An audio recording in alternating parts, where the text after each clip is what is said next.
Au nom du Père et du Fils et du Saint-Esprit. Amen. Évangile de Jésus-Christ selon Saint Jean, en son chapitre 10, le verset 1 à 10. En ce temps-là, Jésus déclara: Amen, amen, je vous le dis, celui qui entre dans l'enclos des brebis sans passer par la porte, mais qui escalade par un autre endroit, celui-là est un voleur et un bandit.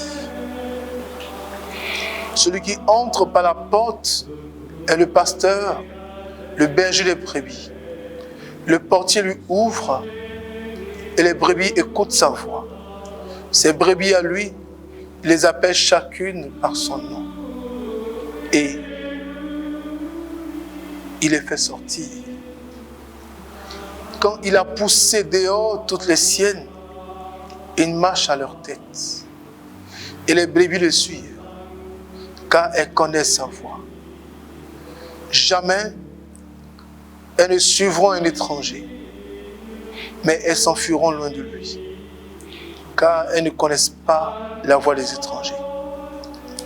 Jésus employant cette image pour s'adresser aux pharisiens, mais eux ne comprirent pas de quoi il parlait. C'est pourquoi Jésus reprit la parabole. Amen, amen, je vous le dis, moi je suis la porte des brebis. Tous ceux qui sont venus avant moi sont des voleurs et des bandits. Mais les brebis ne les ont pas écoutés. Moi je suis la porte. Si quelqu'un entre en passant par moi, il sera sauvé. Il pourra entrer, il pourra sortir, il trouvera un pâturage. Le voleur ne vient que pour voler, égorger, faire périr. Moi, je suis venu pour que les brebis aient la vie, et la vie en surabondance. Parole du Seigneur notre Dieu. Et bien mes frères, bien mes sœurs, avant de faire cette conclusion dans Jean chapitre 10, verset 10, le Seigneur explique qui est le voleur et qui ne l'est pas. Le Seigneur nous fait comprendre que le voleur, c'est celui qui n'accepte pas sa parole. Ou c'est celui qui semble accepter sa parole, mais qui ne la communique pas selon l'esprit du Seigneur. Les pharisiens semblaient ne pas comprendre cette parole. Le Seigneur fait comprendre que le berger, que le serviteur, que le pasteur, que le missionnaire, que l'agent pastoral ne produit pas la mort, ne produit pas la contrainte, ne produit pas le désordre, ne produit pas la médiocrité, mais travaille pour l'intérêt supérieur de Dieu.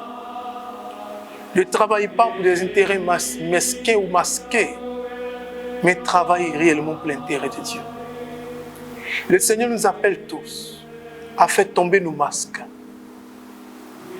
nos gommages, nos maquillages, nos tenues de camouflage. C'est une interpellation majeure en ce temps de confinement où le Seigneur nous appelle à être des chrétiens vrais, pas des chrétiens dédoublés, des chrétiens forts devant toute forme de crise, devant toutes sortes de crises, des chrétiens fermes qui croient en Dieu, qui sont prêts à en découdre avec la vie, qui sont prêts à se battre pour maintenir le nom de Christ qu'ils ont. Le Seigneur nous appelle à être des volontaires. Le Seigneur nous appelle à travailler sans rien attendre en retour. Le Seigneur souhaite que nous passions par la porte qu'il est. Il est le chemin, la vérité, la vie. Le Seigneur souhaite que les brebis le connaissent. Que nous ne puissions pas être une entrave entre ces brebis et lui, mais que nous puissions réellement présenter le Seigneur à ces brebis. Que ces brebis le voient, que ces brebis le côtoient, que ces brebis marchent avec lui, que ces brebis marchent pour lui. Le Seigneur nous appelle à comprendre qu'il est la porte et que celui qui passe par lui, obligatoirement arrivera au vrai pâturage, au bon pâturage. Le voleur ne vient que pour voler.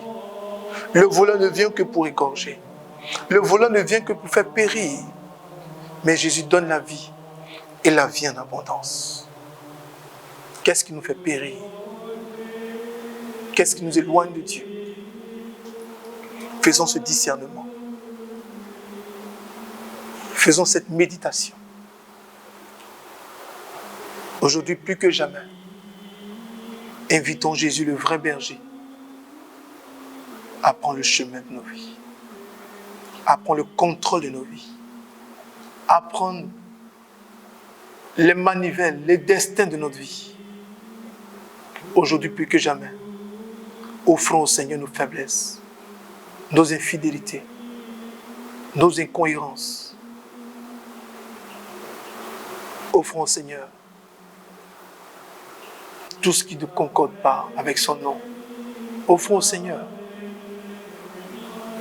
tout ce qui nous empêche d'être heureux. Offrons au Seigneur tout ce qui nous empêche d'être épanouis. Le Seigneur est vérité. Donnons-lui tout. Cherchons la porte étroite, la porte droite, la porte vraie. Car il est le chemin qui nous conduit au ciel. Dieu nous connaît mieux que nous-mêmes. Et il sait ce dont nous avons besoin. Laissons Dieu nous parler. Laissons Dieu nous orienter. Laissons Dieu nous interpeller. Laissons Dieu nous tirer les oreilles. Ne soyons pas des voleurs. Ne soyons pas des tueurs. Ne soyons pas des personnes qui font périr. Ne soyons pas des personnes qui égorgent. Mais sont des personnes qui donnent la vie. Et le Seigneur donne la vie en abondance. Bénissons Dieu. Rendons grâce à Dieu. Et continuons de faire la promotion de la vie. Quels qu'en soient les prix. Que Dieu fasse de nous des hommes selon son cœur. Des ouvriers selon son cœur. Des pasteurs selon son cœur. Des serviteurs selon son cœur. Et que toute la gloire lui revienne. Au nom du Père et du Fils et du Saint-Esprit. Amen.